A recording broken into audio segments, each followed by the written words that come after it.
Hello everybody, it's Kim Beegler, owner of Ewethful Fiber Farm and Mill, and I'm here at the farm today in Harrisburg, Oregon, getting ready to do all my morning chores, tumble a little bit of alpaca fiber, which I will show you, and talk about wool.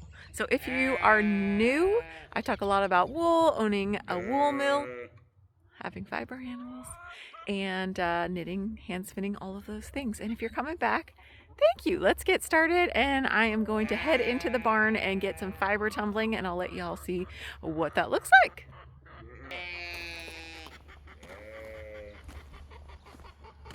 And a quick hello to all of the animals that are waiting for breakfast.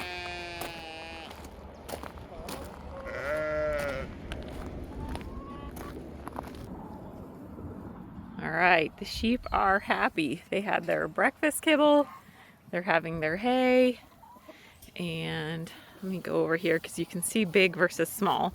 So we have 3 that are BFL East Frisian crosses. And you see to the left, this girl with the long tail. She is one of our bigger, newer girls, and you can see her compared to some of these other Shetlands. So the rest of them are Shetlands, and you can see that size comparison. Now, that is Dolly, and she's a pretty small Shetland, but you can see that's a pretty big size difference. And you can see the difference in some of our sheep that were shorn at 6 months and at a year. It's just about time for shearing now. So to the left, those 2 have not been shorn for a year. To the right, he got shorn, and here comes another that got shorn in November, I think we shore. So you can kind of see the East Frisian BFLs have not been shorn for probably about a year or 2. So we're coming up. I've actually got a message shears. There's another one that hasn't been shorn in a year. So we probably have half that we need to shear now, and another half we're gonna have to wait a couple months on, but so it goes. Okay, we're gonna head into the barn and see this alpaca tumbling. All right, for anybody who's been missing the boys, here they are post kibble breakfast, eating some hay. Off when it's winter time, we don't have great pastures out there for them, so we supplement with, they get kibble always, but then this is there, and they may get into it. Don't be too surprised. They do not injure each other, but there they are. And pretty boring right now. You want to say hi? Hi, boys. All right, let's go look at the tumbler. I've got to come back and pull bowls. Here is the tumbler going. I do this in the barn because of all the dust and debris that comes off. Vegetable matter, dust, all that stuff. That's the point of tumbling alpaca fiber, really to get the dirt out, because they roll around in dirt like crazy. And then also VM gets out of there. But for me, well, both. But the dirt can be really excessive. So when this is done, I'm going to stop it and pull everything out. And here's a batch that I did yesterday. And then we're going to take this to the mill. And sorry, I'm one-handed. So here is some that got tumbled out yesterday. So we're going to take it to the mill. You can see that beautiful crimp. Wash this up today. And I'm going to blend this with the white Romney from earlier. No, not earlier. Well, I did do it earlier, but you'll see it after this when we wash that, I believe. So, okay, that's it, you all. Let's head to the mill. Actually, I forgot that I should send out a reminder that there are so many places that you can find me. Ooh, I'm looking good. Morning chores. I am at ewethfulfiberfarm.com. There is a Patreon community, so if you enjoy what I'm doing here, we have lots of fun things going on over there, including early access to fibers as they come out of the mill, and workshops, social meetups, all that stuff. Plus, you're supporting what I do here, what I take the time to do here, which I love doing, and it also takes time away from working at the mill. So let you see the tumbler there in full action. And you can also, I do have a blog, which is beingewethful.com, and there is an audio podcast called Handspin that you can find. Links are in the show notes, so track me down there. Now, let's head to the mill. Coming back. I am here with some Romney wool, and it's not too cold. Okay, I thought I was gonna have to put some gloves on. So I have cold soaked this. For those of you that are new, I do some, you can see on this fleece pretty easily that there were muddy tips. So the cold soaking helps to loosen up those muddy and dirty tips to make for more ease at washing, basically. So last night I knew it was gonna be a nice cold night, which I have discovered in my trials and errors that cold is better for doing this. The colder the better. During the summer it works too, just to soak it, but nice cold water out of the hose is perfect. So, and last night it was down into the 30s, so extra cold. The science behind that I do not know. So, but I cold soaked this overnight, and here we are at the mill now, and I'm getting ready to wash it. I was very excited to find this fleece because I thought I didn't have any more white Romney. I'm getting ready to go do a wool buy with the person that I buy my Romney from here within the next week or two. She's busy lambing, so we're giving her some time to get caught up on life there. But I found this fleece, and I have one other really light gray fleece, but I know she's got some nice Romney available, so I'll get some video while I'm there for sure. So I'm just opening this up and getting it into the washer about as even as I can. Now, I had somebody ask on the last episode, how does this washer not felt stuff? This washer is made by Belfast Mini Mills. They're out of Canada. It's designed for scouring fiber, or fleece and such, animal fibers. And I said, my quick answer to her was, water plus hot water plus agitation equals felting. So with this washer, it is not agitating. So that's the big difference between just like a regular washing machine maybe and this washer. It will rotate slowly once the hot water gets in there, but it is not agitating. But when it goes to drain, it'll drain all the water out. You would do this at home as well. It'll drain all the water out, and then it will do a spin cycle on it to get the remaining that's just in the fiber. But it's not doing it while the tub is full. So you can use, like a lot of people will use, an old top loading washing machine at home, and you can take the agitation cycle off. You can also, if you're living on the edge, you can just adjust it as you go, like have it fill up, soak, and then drain it, and then do a spin on it once it's spun out. Or if you're scared of the spin cycle, just pull it out and do what you would normally do if you were washing wool at home, just in buckets. So it can be done. What you don't want to do is accidentally hit it. And I'm saying top loader because a front loader is not going to work the same. So you're looking for kind of those old, a lot of times you can find old front loaders, top loaders, at thrift stores or on Craigslist or wherever. Look it, there's a little bit of green. I am going to pull that out because I don't know if I'm going to keep this white or blend it, but for now we're going to take it out. So anyway, you can get that top loader. You just don't want to agitate. So you can make adjustments to them. So the agitation, like you're basically disconnecting that. That's the safest way to go. But if you feel, like I said, like you're living on the edge a little bit, you can just manually make sure it doesn't agitate. So it works the same here. It's not going to agitate it. So as long as you don't, if you have, if you're just soaking wool in warm water or hot water, this is very hot water because you need to melt that lanolin off. You can do it at home in a top loader as well. And maybe just get a fleece that you are less attached to the first time you try it. Get used to it and see if you need to make any modifications to the machine. Or maybe your machine's old and half busted anyway, and it already made the modifications. But that's basically how you don't get agitated. You don't add agitation when your wool is in hot water, and you should not get felt. Now, sometimes depending on the wool, if the wool was already starting to felt on the animal, then you may have more difficulties washing it. Or fine wools are more likely to felt in washing. Some of the really luxury fibers you do have to be more careful with, but in general, just don't agitate. So I'm gonna go ahead, you can see I'm just opening up this wool, and that's just to help the soap and water get through it a little bit better. Romney is not a super dense wool, so it washes up really nice and easy, but I still do it, just not as much as I would with a fine wool. So I'm gonna go ahead and finish this up. Take another chunk that has some VM in there. And here's a little more green. And that green is just from breeding. Basically, the rams have on basically some like a belt. So when they mount a ewe, it marks their back. And that's how you know that hopefully that ewe was bred for when it comes lambing time. But that doesn't really wash out. So if there's any left, I tend to just pull it out. If I wasn't going to blend this, or if I was gonna blend this with other colors, I wouldn't care so much. But because I may leave this white, we're gonna take it out.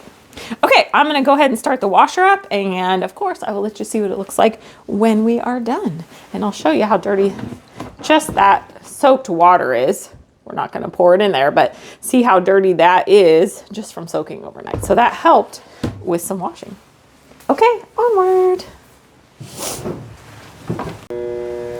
All right, we are back here at my scale. So if you remember from last episode, I think we washed up some border Leicester, and this is it. It washed up. I just love this farm. It washed up so beautifully. Let me grab a nice handful of it. So, isn't that gorgeous? Just really beautiful. Look at those locks. Oh, okay. So what I'm doing is I'm at my blending here, or not my blending. I'm at the scale because I am going to blend this. Generally with my border Leicester, I blend it with 20% mohair. And what that makes is this beautiful yarn that is wonderful for lots of things. But when I first designed it, it was for socks. So when I talk about blending, I just did over in Patreon, we did a blending, just kind of me talking through some blending things. So what I'm looking for when I blend this is 20% mohair. So how do I get 20% mohair? It's by weight. So I'm here with my mohair, and hopefully I have enough. I might be, oh, I'm good. So we know that a pound is 16 ounces. If you don't know that, now you do. There's a lot of math in milling. And so if I want 20% of 16 ounces, I want about 3.2 ounces of mohair. 1.6, 10%, 20%, 3.2. These are how math happens in my head. So it's a little bit more that I've got in here, but that's all right. And I'll show you this. This is actually kind of an ivory color, like a really light cream mohair. It's gonna be really pretty with that wool. So it's not 100%. Let me see if I have a white. I think I have a little bit of a white mohair in here. I've got to order mohair because I do not have much. Here's more of a white. I'll show you side by side the difference. I think you'll be able to see here with the light. Yeah. So I'm adding this more creamy color. I think it's going to be gorgeous. And I don't think I've actually done that before. So kind of exciting. Okay, so it's a little bit heavier. That's okay. There will be some loss along the way, so I don't worry too much if I throw in a little more mohair. So what I do have to do with this is we're gonna move over, and actually you might be able to see it just fine here. If I just, oh, no, I was far in. I could have been far out. I know you couldn't really see me, but what I'm gonna do now, so here is our mohair. I'm lucky enough that the person I buy it from, while she still has some, she is retired, but she has it all washed. So I pay more for that, but it's just one less thing I have to do. So because she does not pick it, so basically I just go through after I weigh it out and I just will get it ready. I'll just open it up by hand because I'm doing such a small amount. The reason I'm doing this, yes, I am putting it through a picker, which in theory would do this for me, but it's not as great with really dense locks, which mohair sometimes can have these really tight ringlets to them. And like this, it might just end up bypassing the teeth and ending up in the picker not opened up. So I just help it along with a quick, it doesn't have to be perfect. I just want it so that the teeth of my picker can catch it a little bit easier. At home, you probably would be doing this as well, either by hand or, you know, you may have a picker, and that picker may be better at picking out some of that tighter fiber. It's the same with like BFL, or last week I was working on an East Frisian cross that had really tight crimp to it. So this is what I do. So as soon as this is ready, I'll go over and we'll start picking. So I will meet you there in just a second. Okay, here we are over at the picker, and here is that fiber that I just did a little hand picking on. You can see how much fluffier it is. So all I'm gonna do now is what I do. I'm gonna lay out the mohair, and it doesn't have to be perfect weight-wise now, because I kind of know, you know, I just eyeball it from here. And then I lay my wool out, and I kind of try to make sure it's not all too tied up on each other.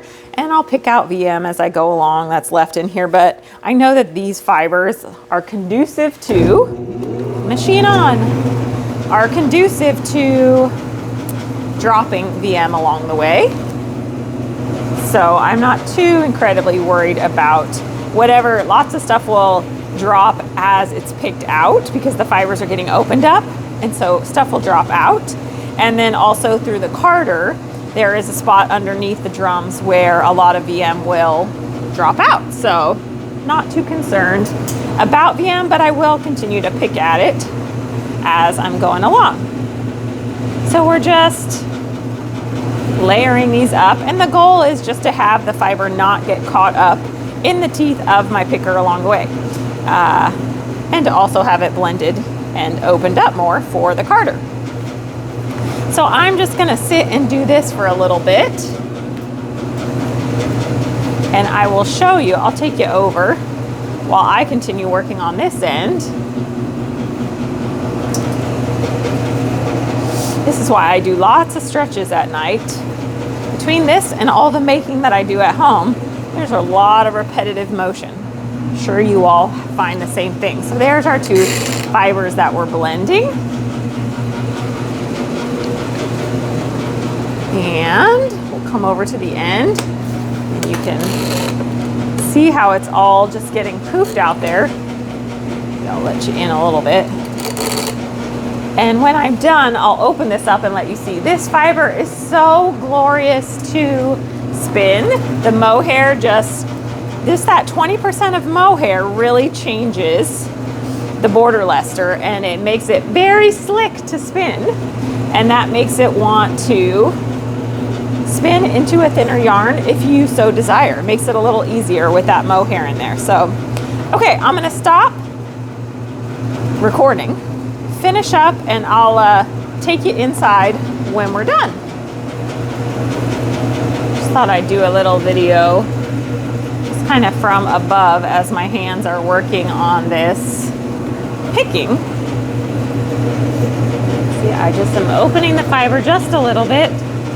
You know, anything I can do. I like to think all these little steps that some mill owners probably would think are insane, but they do make for a lovely spinning fiber if you have had the chance to spin some of my fibers. It's very easy to spin. And I like to think that's the extra time I take to put out that extra good. But if you haven't spun any of my stuff, I do sell everything that you see come through these YouTube videos does get sold. My Patreon subscribers get kind of an early bird access to shop updates. And generally what happens is, and when I say Patreon, I mean my paid subscribers get early bird access, and they tend to grab it all up. So there's not much that makes its way. I try to have some of the basics on the website, some of like the great beginner spinning wools on the website as much as I can, keep those stocked, but this some of this other stuff doesn't tend to make it to the website. So if you're wanting to spin fibers, starting at just $5 a month, not only are you supporting what I do here and the education I share, but you get early bird access to some of these fibers. So, and there's other levels where you get a little bit more. Actually, quite a bit more, I should say. But, okay. All right, I just turned the machine off and I'm just giving it a minute to stop blowing so much fiber around, and then I'll open these up and we can see. Try not to lose too much. That mohair especially likes to go flying. So there is our wall of woolen mohair, and I'll take you off and kind of give you from a different angle. Excuse me while we move along here, but there it is. This is so much fun to spin. I always forget, you can see it's just everywhere, but this is about 3 pounds of wool plus the mohair. So what I'll do now is just pull it out. I'll put you all back on the tripod so you can kind of see what I'm doing. I don't think I'm going to condition this because it is so, it's 65% humidity in here, which means that I think I can get away without conditioning this, which is great. It's just one less step and one less thing I have to do. And if I find that I'm getting a little bit of static, but I'm not even, like I'm getting no static in the back of my picker, which this is plastic. So if I was gonna get static, this is one of the high places I would see it, and I'm not, so that's great. So I'm just gonna move it over to the carder, and I actually have to clean the carder out from my last, it's white that I did last, but I don't have to do a huge clean, but I do have to kind of clean off the rollers and things like that. And then we'll be ready to card this up, which I'm excited. I'm always excited about, well, I'm always excited about carding all things, really. Let's get real. Okay, see you all at the carder. All right, everybody, I have got that border Leicester mohair on the carder, and it is ready. You can see there's a little web there that is going to, that's what I'm gonna load up, and there is this little tiny hook that you maybe can see. I'm gonna try to crawl down here and see if I can do this without disrupting too much. So I'm just grabbing at,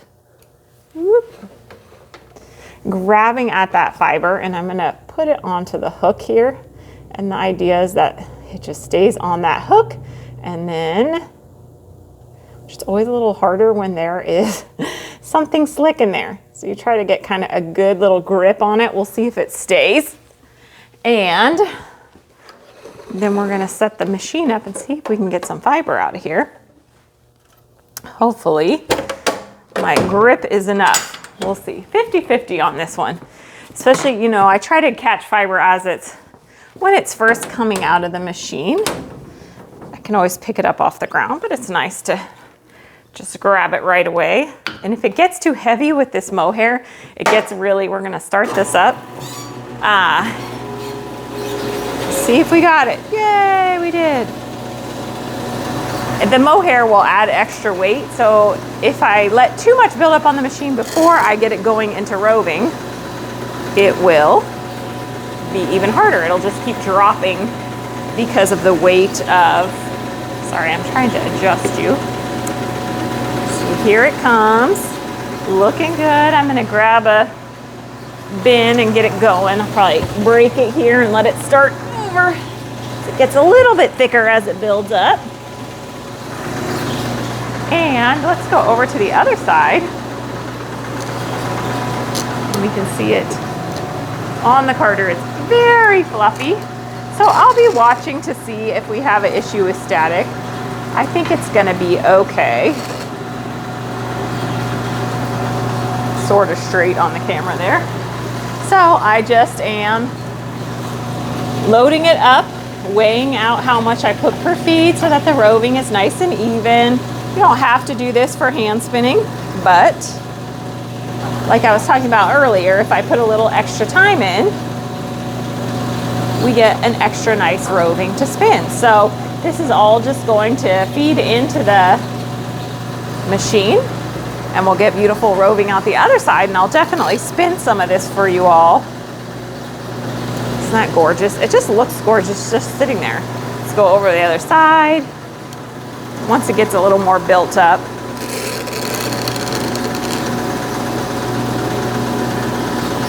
And I think we're gonna be okay on static. I'm kind of watching in the bin too to make sure we're not like, we would be getting stuck to the sides of inside the bin here if there were a lot of static, and I'm not seeing that happening. It would literally be like a hole, like it would be stuck to the side and there'd be a hole in the middle with the fiber because the fiber was so static to the sides of the bin, but we look like we're okay. It could start to build up a little bit as more fibers keep going through, but I think we're gonna be all right without any conditioner in this batch, which is nice.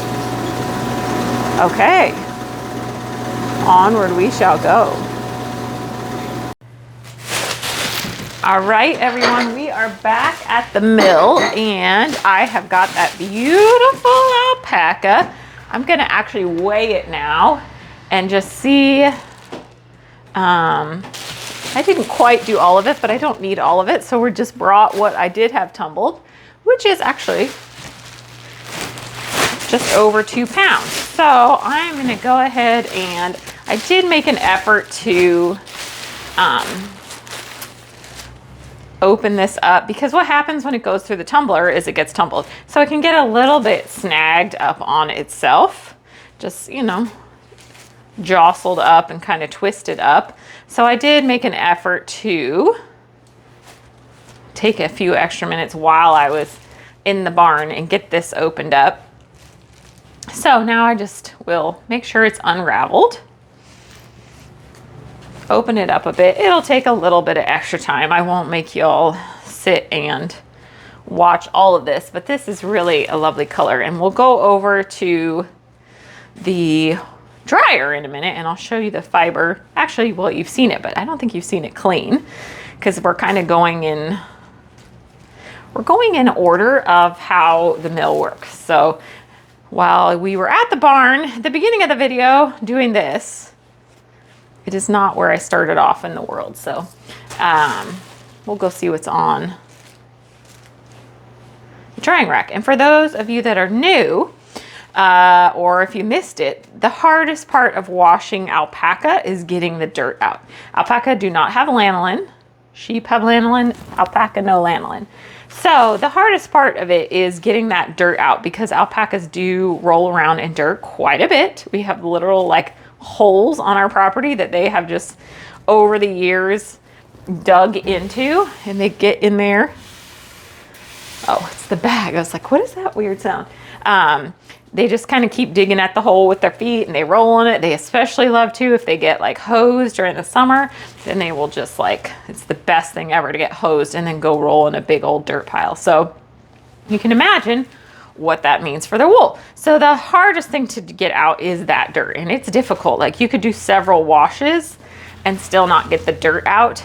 And it also, if I had not tumbled this, and this is really clean alpaca, if I hadn't tumbled it, it would be like dirt pluming at me right now, which I do not like because I inhale enough stuff as it is in this job and on the farm and all that stuff. So, and where we live in ag country, there's a lot of just particulates. So I try to avoid inhaling more than I have to, basically. And so getting that dirt out. If you can find a way to get as much dirt out before you start washing, it's going to make the process of cleaning much, much easier. So there's my 2 cents on that. So I'm going to finish opening this up, and I'm opening it up to help get any tangles out that might have happened in tumbling, and also to make it easier for the soap and water to get through the fiber.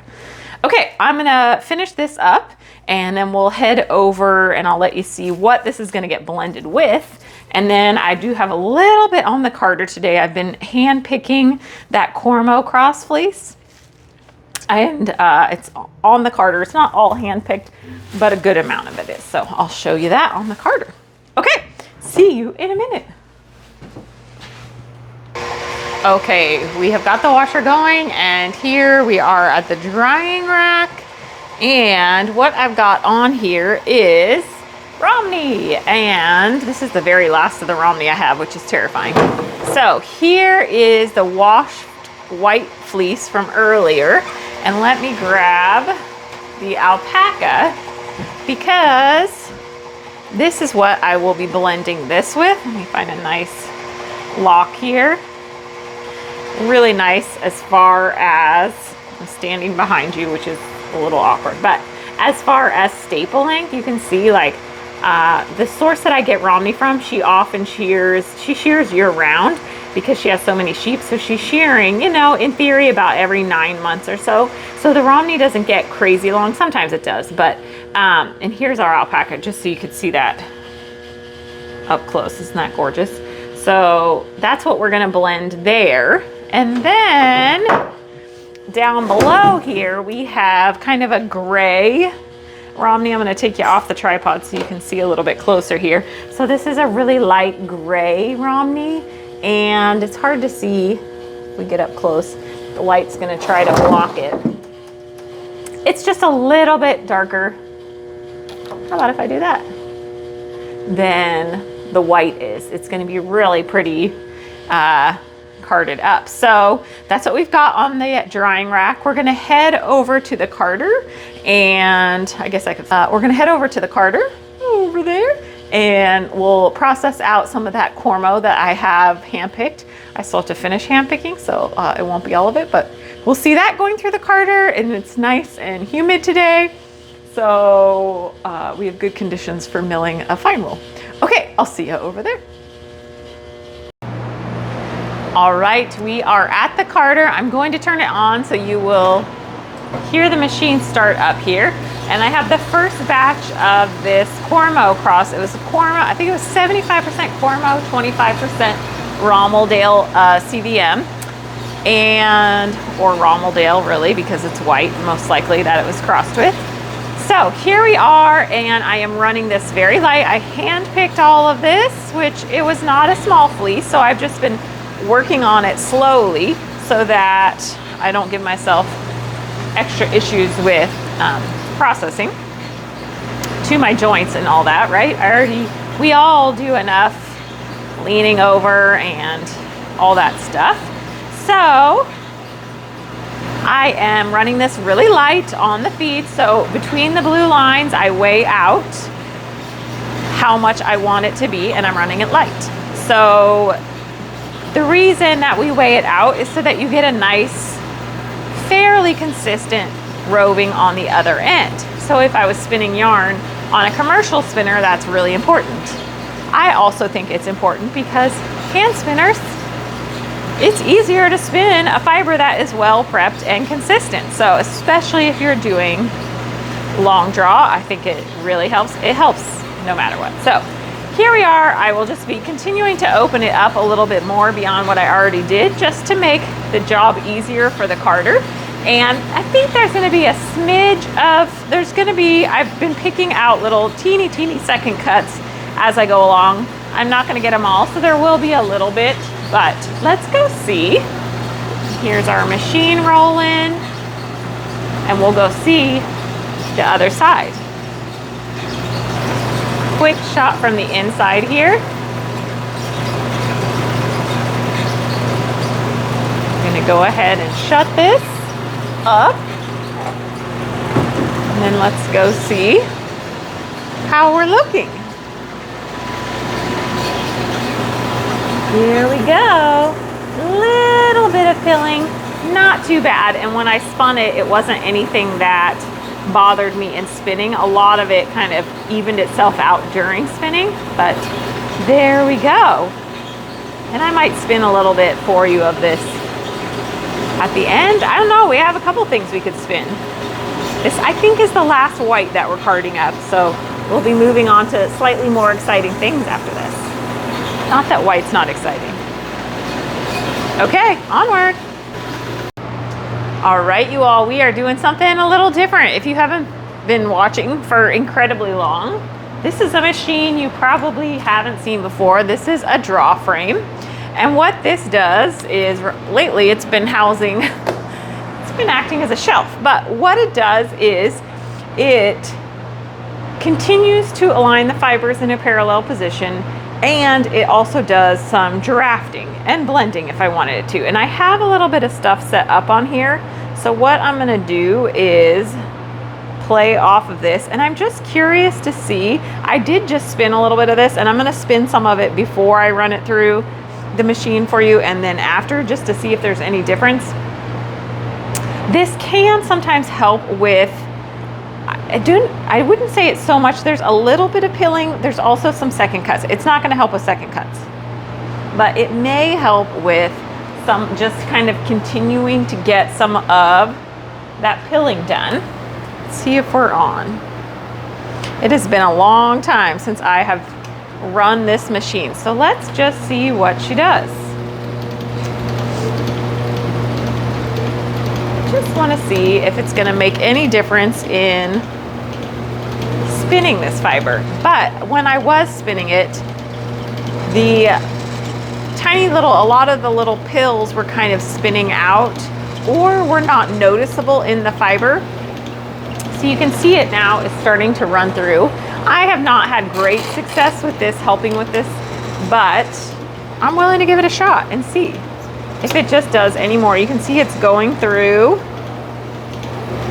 some more teeth right there. So it's getting a little more, and here it comes off. And I'm just gonna try to spin a little bit of it and see what I think, if it's worth the extra effort of running it through here or not. We'll find out. Okay, take 2 on spinning because I messed up the video. That's okay. I am here at the Lendrum single treadle. I have you kind of close up just so you can see. I'm gonna spin everything, well no, I'm gonna spin the Cormo cross short forward. So this is the Cormo that I did not run through the draw frame, and it spins up. I have a little sample that I'm going to show you. Even though it's got a little bit of pilling, it spins up really lovely.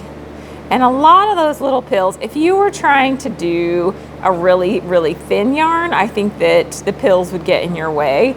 Otherwise, they're so small. Some of them stretch out while you are spinning. Some of them don't. But they're pretty, they're not super noticeable, honestly, once you get the yarn spun. Like I said, if you were trying to do like a lace weight, then probably this wouldn't be the fiber, but it spins up really beautifully, very smooth.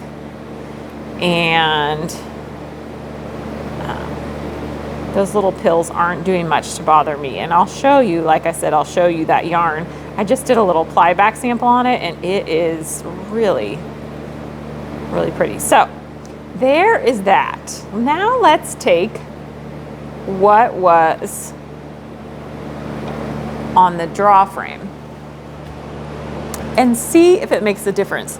I don't think that it's going to. I've got it over here, but you never know, you know? You never know. So you can see, let me, the little striations in there because of how it comes through. So the 2 rovings, this is very similar to top. When you see top, you know that you can see kind of the striations of as it ran through the machine. Same thing here, it's just not 100% parallel as it would be if we were spinning commercial top, but it is more organized. So let's spin this. I don't think it made a difference. I don't think it's a worthwhile thing to do. So if it had been run through a combing machine, one thing that combing machines do is that they help to pull out some of those. They will comb, so if there's tangles, those tangles will get caught up and get combed out, but they also can pull out some of those extra second cuts and stuff. So that is one of the big differences of why you don't see some of that in comb top. So I'm gonna spin from the other side just to see, because if you are having any difficulty spinning, don't forget to try to spin from the other side of the fiber just to see if it will draft easier for you, because sometimes, and I can tell already, no. All right, there we go. This is drafting easier than the other end. I'm having less kind of tension as I'm trying to pull, but do I think that it made a big difference in the pilling? No. Not enough that I would actually run this through the draw frame. I don't think it affects the spinning very much, or the finished yarn. So I will most likely not run this roving through the draw frame. I could always change my mind, you never know. But here we are, and it does spin up. I know you can't really tell that it's spinning smoothly, but it is. So I'm gonna show you. Whew, sorry, sometimes I could just sit and spin and spin. I haven't been spinning as much at home, so when I get here and this stuff, I'll just put right back through the carder. And let me show you here. I'm gonna take you off the tripod for just a second, and then we'll spin before I go. That here is the finished yarn. Isn't that gorgeous? I mean, that is, and it is so fluffy. And I think I spun this long draw. I could be wrong, but isn't that gorgeous? So white too, such a lovely white. So even though it does have a little bit of nepping in it, it is going to be some pretty stunning yarn. So let's go back real quick, and we'll just do a little bit of that Prineville. And I think I might try to pull out here, and we'll do some. The lovely thing about a lindrum is it's got an orifice hook right there. That is a nice perk. Okay, so we are going to spin. This is the Border Leicester mohair. Get a little go on there. Now this has a longer staple length than what we were just doing. And I'm gonna go ahead and I'll pull you back a little bit more so you can see some better long draw there. And this is spinning up lovely, nice and easy. Doesn't take much. Not sure if you can pull you back even a little bit more. Woo, I'm messing up my long draw. There we go. Okay, we're back. But I have a super light handle on everything because this basically will just spin itself. That mohair just lends itself to add that extra slickness. And you're not gonna need a ton, depending on, it just depends what you want as far as how much twist. Because it is longer staple lengths, it's not gonna need a ton of twist. But depending on, if you were going to knit socks out of this, then you would want extra twist in it because you want that yarn to be extra strong. So I apparently could sit and spin all day, but I'm not going to. I'm gonna show you what this looks like because remember I added kind of that creamy mohair to this. So I thought, let's look at them side by side on the wheel, on the bobbin. And my front hand is just working as a bit of tension. And you'll see sometimes I run it down if I'm trying to even something out. Technically, when you run your finger down and you are spinning a woolen yarn, you're collapsing some of that air out of it. So totally depends on what you want in your yarn, whether you want that air there or not. Okay, let's look at this finished yarn on the bobbin. Okay, so you can see that little bit of cream mohair really added, it's kind of like an antique white that is in that mohair blend. And then this is the Cormo cross here. Both so different, but beautiful. So, okay, let's say goodbye. All right, this is like the never-ending episode, right? I just keep on making things, but I just wanted to, I'm gonna cut some of this. I actually finished my embroidery and I'm just gonna cut this off because I'm brave. And yes, my scissors are very broken, but they're so sharp. So I'm just cutting this off. This is the water-soluble stabilizer, and there's so much extra that I thought I'll just cut it off, less that has to. So there is my embroidery on my knitting. This is from the retreat, and now we're going to dunk it into some water that I have ready here, and I'll lower you all down so you can get a closer look while this happens, and we'll just see supposedly this should be magical. Hopefully it is. I just have it in some warm water and we're just dunking, and it should just dissolve off, which is happening pretty quickly. And you just want all that paper to kind of dissolve away. And look at that, y'all. So I'm just gonna do it a little bit more. You know, not too much friction, but just enough. I have warm water that I'm soaking it in. And obviously our yarn got a lot darker, so. But look at that. I did do a little bead work on this one too, just for some extra fun. So I am going to go send this over to dry. And probably next episode, I'll have it for you all to see nice and finished. And we're gonna turn this into a pillow as just a little keepsake from the trip. And I have one more making thing to show you that is finished that I'm pretty proud of also. All right, this is it, you all. We're wrapping up this episode. Boy, have we had a lot, but I wanted to show you my last make. I'm not gonna go too in-depth on sewing stuff, but I thought I would share it here because I am running around the house just making. Upstairs is where we've got my craft room, and there's a guest room that now has sewing stuff in it. And so I was just running back and forth all day yesterday, which is very exciting. I should mention that I am taking the Sew Liberated online class. And in case you've forgotten, I love online classes. I have my own for teaching all of anybody who wants to learn to hand spin on a spinning wheel.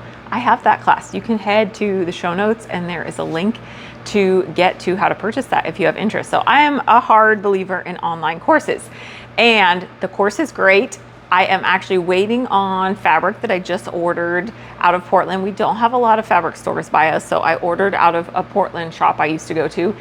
And so I'm waiting on that to make my first set of pajamas, which is the second course in their series of learning to sew. In the meantime, I was freaking out and wanting to sew because I understand my machine so much more, and fabric and all that. I feel much more comfortable than I ever have. So here's my first make. Yahoo! It's a pillowcase, in case you can't tell what the heck I'm holding up. It is a pillowcase with a little bit of trim on it. I am very excited about this. I did learn some lessons, such as when you're working with patterns, really think ahead, sort of in reverse, which way you want the fabric to go. So the fabric on the body of the pillowcase is that way, and then the very top does have a bit of a directional, like that could have been the other way, but it's fine. I am so proud of it. I mean, this is pretty polished for me. So I'm excited about this new craft that I am learning. And if you're new to sewing, I'd love to hear from you. Comment about some of your favorite patterns that you're working on as you begin. I mean, you can certainly comment if you are a long-time sewist also, but I'm looking to make garments primarily, just to add to the already handmade that is happening with knitting and hand spinning. So anyway, hurrah, hurrah. So proud of that. And that's what I've got this week. A lot, right? I hope you all are doing well. You know, I got to cut to a few minutes of getting real talk now. I had a hard time this week, you all, and I'm guessing this weekend, and I'm guessing that I was not alone. For some reason, I was working on the newsletter on Friday for you all, and I clicked on YouTube, and it was live from the Oval Office. The Zelensky and Trump fiasco. And I think because I was watching it live, it just like floored me beyond what I've been floored to date, which has been pretty shocking. It was so shameful to watch. It was so embarrassing to watch. It was straight up lies and propaganda. And that is absolutely heartbreaking coming from the country I live in, right?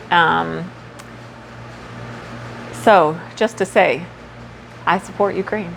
We all know that for the past 3 years that Russia invaded Ukraine. Don't let this get to you. And I hope it didn't get to you so much that it brought you down as much as it brought me down. It was a hard weekend. But we're still here, and we come back and we speak out louder and we speak out stronger, and we write to all the people that we need to write to your congressmen and women whoever it may be, whether you're saying you're doing great, fight harder, speak louder, or you're saying, what the actual heck are you doing? How could you flip and believe, not believe? How could you promote these lies? So I did want to throw out one more because people have been asking as far as resources to watch and listen to. I generally don't watch, I generally listen. I shared a bunch in the last episode. I won't repeat those, but I will add a podcast that I really enjoy. Jon Stewart has a podcast called The Weekly Podcast. I think it's a phenomenal podcast. Jon Stewart is incredibly intelligent and knowledgeable on world affairs, and he gets people on to talk, and he interviews, and sometimes they have conversations where they agree and sometimes they don't, but no matter what, it is good conversation, and it's full of real facts and intelligence. So to all of you everywhere, we move forward by working together.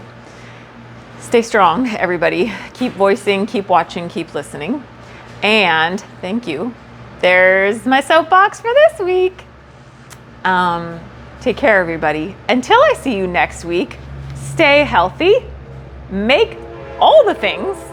I should say, I'm not trying to make all the things. I am trying to be mindful and slow in all the different crafts I am making. Because as I was listening to another podcast, the slower we go, the better that end result ultimately will be. But it's embracing that slowness and that process. So I am there. Make all the things and make so many beautiful things, I should say, and be kind to everybody around you. I know it's not easy right now. There's a lot of anger. There's a lot of frustration, and I'm feeling it, man. I'm feeling it too. Yeah. Take care of yourself. All right. At the end of the day, get back to your craft room, pick up your knitting, do what you need to do for that mental health space. So everybody, thank you so much for listening and watching. Don't forget to subscribe, comment below. I love it.